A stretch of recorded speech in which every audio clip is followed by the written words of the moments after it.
सभी आज मौजूद हैं जेएनयू के प्रांगण में और हिंदी वाले उन सारे बच्चों के लिए लेकर के आए हैं अभिषेक की स्ट्रैटेजी कि आपकी तैयारी का सिलसिला क्या होना चाहिए, कैसे आपको प्रिपरेशन करना चाहिए। तो अभिषेक, सबसे पहले आपका बहुत बहुत स्वागत है हमारे चैनल। तो ये हिंदी में ऐसा कारण क्या है जिसकी वजह से कट ऑफ इतना हाई जाता है कि 268 नंबर आप लेकर के आए? इसके पीछे वो कौन से रिसोर्सेज हैं जो आपने इस्तेमाल किए, या फिर पढ़ने का तरीका क्या होता था आपका कि सिलेबस है वो कंप्लीट करने के बाद अभ्यास शुरू करना चाहिए या शुरू में ही उनको अभ्यास कर लेना चाहिए? अच्छा, ये बताइए सीबीटी, पीजी और नेट में कितना ज्यादा अंतर अभी देखने को मिल रहा है, और गाइडेंस का कितना महत्व होता है? एग्जाम के बाद आपको कैसा महसूस हुआ, सिलेक्शन के बाद? और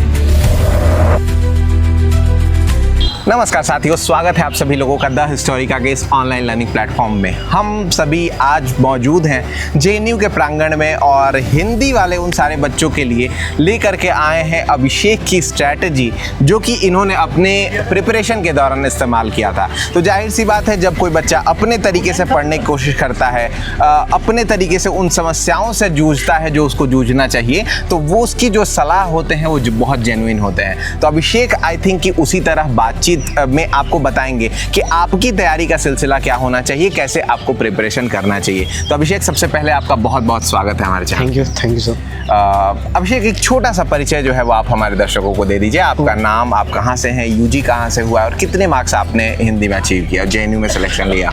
मेरा नाम अभिषेक जाटव है और मेरा UG doctor Ram Manohar Lohia Awadh university से हुआ एंड मेरा पीजी अभी तो यहीं जेएनयू में ही है। और कितने सीवीटी में मैंने दिया था तो मेरा 268 मार्क्स आए थे। ओके। और डेप्रिवेशन पॉइंट ऐड करके 6 टोटल 286 हो रहे थे। Okay, good. मुझे लगता है अभिषेक की बहुत सारे ऐसे सब्जेक्ट होंगे जिसके टॉपर्स का इतना मार्क्स नहीं होगा जो आपने अचीव किया है। जी। तो ये हिंदी में ऐसा कारण क्या है जिसकी वजह से कट ऑफ इतना हाई जाता है? हिंदी का कट ऑफ इसलिए हाई जाता है क्योंकि पहली बात तो यहाँ पे सीटें कम है। ठीक है। नंबर 1 कितने, 30 सीटें के आसपास? नहीं, 39 सीटें। 39 सीटें, ठीक है। नंबर 1। और दूसरी बात ये है कि हिंदी काफी सरल है। हिंदी सरल जैसा दिखता है, भले ही कितना भी टफ हो, लेकिन वो उसका जो पेपर है वो फैक्ट बेस एंड सब्जेक्टिव थोड़ा सा पूछता है। ठीक है। बट उसका जो सिलेबस आप देखेंगे डिजाइन किया है ना, काफी इजी है। जिससे हिंदी साहित्य का काल विभाजन, नामकरण, परंपरा, आदिकाल से आधुनिक काल और उसके प्रमुख जो भी विधाएं हैं, उपन्यास, नाटक, कहानी, ये सब, उन सभी से क्वेश्चन सिंपल इजी कभी कभी पूछ लेता कि ये उपन्यास जैसे मैला आंचल किसका है, ये गोदान किसका है, ऐसे इतने इजी क्वेश्चंस पूछ लेते हैं। और भी अब आपको भी पता है ये इजी क्वेश्चंस ऐसे पूछेंगे, 4 नंबर का एक क्वेश्चन होता है। अगर 10 भी पूछ लिए तो 40 नंबर ऐसे ही हो गया। सही बात। तो यही होता है। ओके, तो ये कारण है। अच्छा, चलिए तो अब हम बात कर लेते हैं कि 268 नंबर आप लेकर के आए, इसके पीछे वो कौन से रिसोर्सेस हैं जो आपने इस्तेमाल किए, या फिर एक टॉपर इस्तेमाल करता है? क्योंकि मुझे लगता है ना कि जैसे हिस्ट्री हुआ, हिस्ट्री में हमने 10 इंटरव्यूज अगर करेंगे तो 10 बच्चे अलग अलग बुक्स का नाम लेंगे, लेकिन हिंदी और पॉलिटिकल साइंस ये कुछ ऐसे विषय हैं जिसमें कुछ ऐसे चुनिंदा पुस्तक हैं जो पढ़ना चाहिए। तो वो आपकी क्या सोर्सेस रहे जो आपने यूज? मेरी और जो भी सीनियर्स हैं उनकी, और जो अभी आने वाले भी बच्चे हैं उन सभी के लिए एक ही रिसोर्सेस है। आचार्य रामचंद्र शुक्ल और सरस्वती पांडे, गोविंद पांडे, और बाकी हिंदी साहित्य का संक्षिप्त इतिहास जो है उनका विश्वनाथ त्रिपाठी जी का, यही मैंने बुक पढ़ा था। और दृष्टि का भी आप थोड़ा सा देख सकते हैं, भारतीय काव्यशास्त्र और पाश्चात्य काव्यशास्त्र। बाकी दंगल झाटे और बाकी जो जैसे हिंदी व्याकरण में संधि समास, ये सब काल, क्रिया, वाक्य विन्यास, और भारतीय काव्यशास्त्र में काव्य हेतु, काव्य प्रयोजन, काव्य लक्षण, और कुछ संस्कृत आचार हैं जो भारतीय काव्य शास्त्र में आते हैं। पाश्चात्य काव्य शास्त्र यहाँ पे नहीं पूछा जाता, भारतीय काव्य शास्त्र इस सिलेबस में लगा है। वही तो इतना अगर आप पढ़ लेते हैं तो इजीली आपका इस नंबर को आप अचीव कर सकते हैं। अच्छा, ये बताइए कि आचार्य रामचंद्र शुक्ल की जो पुस्तक है वो एकदम बाइबल मानी जाती है ऐसे हिंदी साहित्य का रीढ़ माना जाता है उसे। बिल्कुल। तो क्या उसको पढ़े बिना, क्योंकि बच्चे जब पढ़ते हैं तो नींद आने लगती है, क्या उसको पढ़े बिना कोई ऐसा उपाय है कि निकाला जा सकता है? नहीं, बिल्कुल नहीं, कोई भी नहीं। क्योंकि मैं तो बोलूँगा अगर आप पढ़ सकते हैं ना तो पढ़ेंगे, उससे काफ़ी क्वेश्चन पुटअप किए जाते हैं। उससे में भी करीब 10-12 क्वेश्चन पुटअप किए जाते हैं। और एक ही बुक से अगर इतना क्वेश्चन पूछ रहा है किसी भी, और मे भी 15 भी जा सकता है। इस बार तो काफी भी गया था, तो 15 भी कभी कभी चला जाता है। अभिषेक, पढ़ने का तरीका क्या होता था आपका? कि जैसे एक होता है कि एक बार रीडिंग दे लिया, दूसरी बार में हम अंडरलाइन कर रहे हैं, तीसरी बार में नोट्स बना रहे हैं, आपके पढ़ने का क्या तरीका है? मेरा पढ़ने का जैसे पहले था तो मैंने विश्वनाथ त्रिपाठी को पहले पढ़ा। सब लोगों ने यही बोला कि ये सरल इतिहास है, सरल इतिहास है तो थोड़ा बहुत सरल होगा और सहज भी होगा।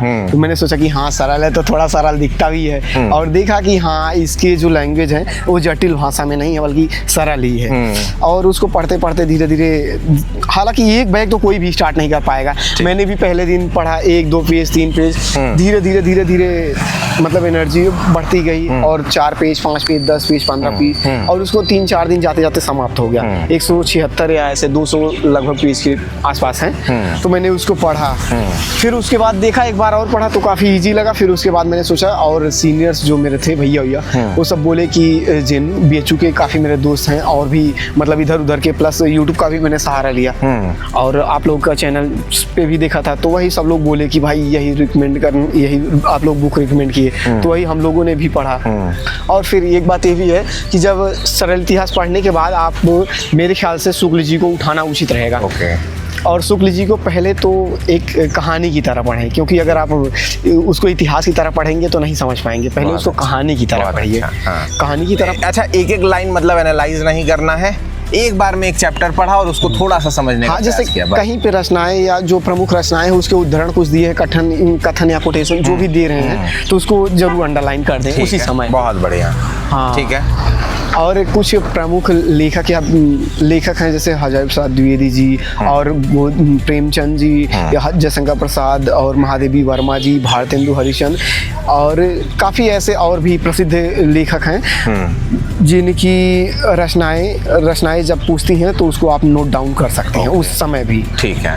अभिषेक, ये बताइए कि पढ़ाई तो लेट्स अज्यूम कि हो गया हमारा, पढ़ लिया हमने जो भी आपने पुस्तकें बताई, लेकिन क्वेश्चन प्रैक्टिस यानी प्रश्नों का जो है वो अभ्यास करना बहुत ज़्यादा ज़रूरी होता है। तो कितने प्रश्न लगभग आपने अभ्यास किए थे, और बच्चे जो तैयारी कर रहे हैं क्या उनको एक बार पूरा अपना जो सिलेबस है वो कंप्लीट करने के बाद अभ्यास शुरू करना चाहिए, या शुरू में ही उनको अभ्यास कर लेना चाहिए? मेरे ख्याल से पहले 1 महीने तक ना करें, कोई भी हो 1 महीने तक ना करें। ठीक। जो नए बच्चे हैं या जिनके पास समय कम है तो उनको उसी समय से स्टार्ट कर देना ही पड़ जाएगा, क्योंकि अगर आपको JNU आना है तो फिर आपको एफर्ट लगानी पड़ेगी, कोई भी हो।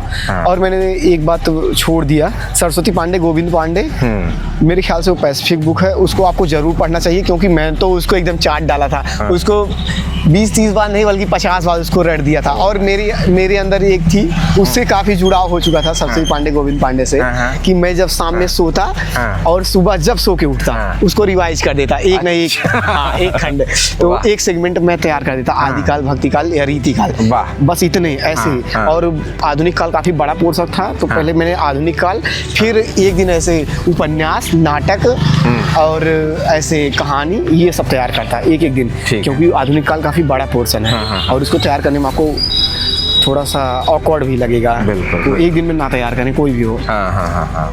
बहुत बढ़िया। प्रश्नों का कितना अभ्यास करना चाहिए ये थोड़ा सा बताएं। जब आप रिवाइज करते हैं और धीरे धीरे आप देखिए, मेरे ख्याल से प्रश्नों का अभ्यास का तो यही बोलूँगा कि आपको रटना ही पड़ेगा और प्रश्न करते जाएं। और दूसरी बात, अगर JNU अधिकतर वही बच्चे आ पाते हैं जिनका इतिहास अगर पकड़ थोड़ी बहुत है, बट हिंदी व्याकरण, भारतीय काव्यशास्त्र, ये सब चीज़ें तैयार हैं और प्रयोजनमूलक हिंदी, ये सब चीज़ें तैयार हैं, तो आपको JNU आने से कोई नहीं रोक पाएगा। इतना तो ये है, क्योंकि सेकंड जो पोर्शन है हम लोग छोड़ देते हैं। काफ़ी बच्चे ऐसे हैं जो छोड़ देते हैं, वो हमेशा ये ध्यान रखते हैं कि वो इतिहास पे ज़्यादा पकड़ बनाए। लेकिन मेरे ख्याल से मैंने जहाँ तक फील किया या जहाँ तक प्रश्नों को देखा है, प्रश्नों की प्रकृति को समझा है, तो ये और हर बार जो PYQs है जरूर सॉल्व करें आप।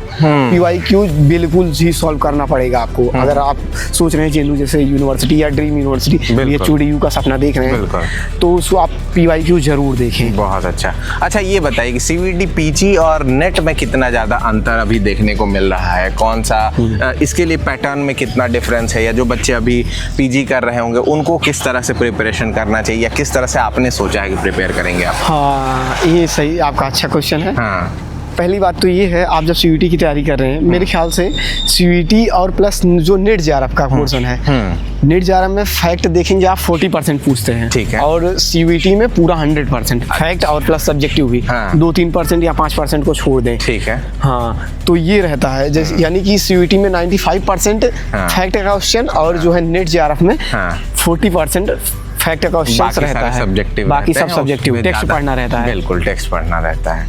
बहुत बढ़िया। एग्जाम के बाद आपको कैसा महसूस हुआ सिलेक्शन के बाद, और आपने जो सपने को साकार किया है एक छोटी सी जगह से आकर के, कैसा फील हो रहा है? और इस कैमरे में देख करके आप उन सारे बच्चों को इंट्रोड्यूस करिए जो बच्चे अभी प्रिपेयर कर रहे हैं, उनको थोड़ा सा एक मोटिवेशन देने का काम करिए। हाँ, ये तो रहता है, अच्छा ही फील होता है, लेकिन हाँ आप हमेशा कंसिस्टेंसी बनाए रखिए। किसी भी एग्जाम को क्वालिफाई करना तो कंसिस्टेंसी आपको बनाना पड़ेगा।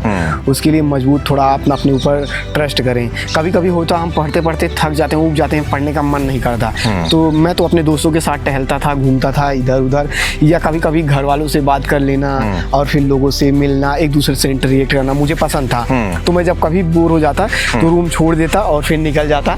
अब हाँ, अब पढ़ना छोड़ते हैं, फिर बाहर चलते हैं, थोड़ा एक्टिविटी पे ध्यान रखते हैं। बहुत अच्छा है ये रहता। और आप कंसिस्टेंसी बनाए रखें, ये नहीं कि पूरा दिन ही पढ़ रहे हैं, क्योंकि अगर आप 1 दिन 2 दिन 3 दिन 4 दिन पढ़ते पढ़ते ऊब जाएंगे।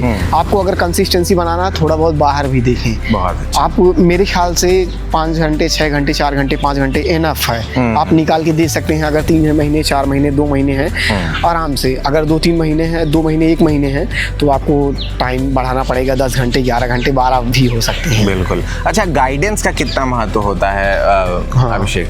गाइडेंस का काफी महत्व रहता है। मैं तो बैच नहीं लिया था पहली बात, आप ही लोगों के भरोसे था कि अच्छा सर कह रहे हैं कि जिसके पास बैच ना हो ये हो, और कुछ टेक्स्ट सीरीज भी आती हैं, तो फिर मैं सोचता था कोई टेक्स्ट सीरीज मिल जाए, नहीं था, और फिर मैं लेना भी नहीं चाहता था। तो जो है आप लोगों का यूट्यूब देखता और फिर आप लोग बता देते, गाइड करते ऐसे पढ़ना ऐसे, फिर मैं भी देखता और कुछ लोगों से बात करने, प्लस यूट्यूब का सहारा लेते।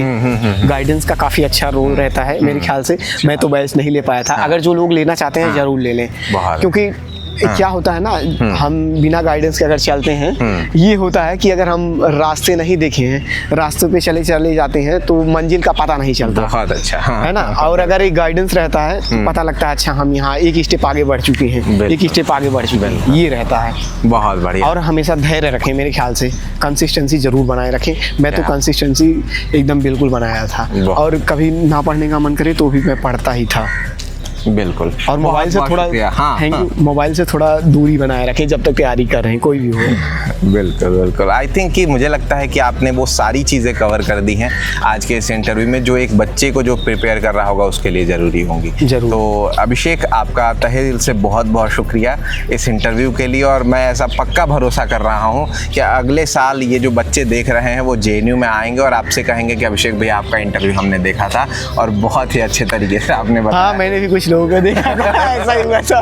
मैंने भी कुछ लोगों का देखा था, अच्छा लगा था। ये होता है, थोड़ा विश्वास जग जाता है। कोई गांव से उठ के सीधा JNU दिल्ली जैसे शहर में जाता है, और JNU खासकर जो पूरे भारत में नंबर 1 यूनिवर्सिटी मानी जाती है। बिल्कुल। तो काफी लंबा सफर होता है। तो यही होता है। बिल्कुल। बहुत सपनों को जरूर साकार करें। आप सब बहुत बहुत धन्यवाद। थैंक यू अभिषेक। तो ये थे अभिषेक जिनसे हमने बातचीत किया और जाना उनकी स्ट्रैटेजी के बारे में। आई होप कि आपको ये इंटरेक्शन, ये बातचीत अच्छी लगी होगी। अगर आप प्रिपरेशन कर रहे हैं CVT PG 2026 की, तो हमारे फ्री बैचेस भी यूट्यूब पर चल रहे हैं, आप उनको देख सकते हैं। और साथ ही साथ अगर आप हमारे पेड बैच में इनरोल होना चाहते हैं तो आप हमारा ऐप डाउनलोड कर सकते हैं, द हिस्टोरिका को। आपका इस इंटरव्यू को देखने के लिए बहुत बहुत शुक्रिया। अपने दोस्तों तक शेयर करिएगा ताकि आप जो अभिषेक की बातें हैं वो उन तक भी पहुंचा सके। इस वीडियो को लाइक करिएगा और अपना एक प्यारा सा कमेंट छोड़ते हुए चले जाइएगा। अभिषेक के लिए बहुत बहुत धन्यवाद।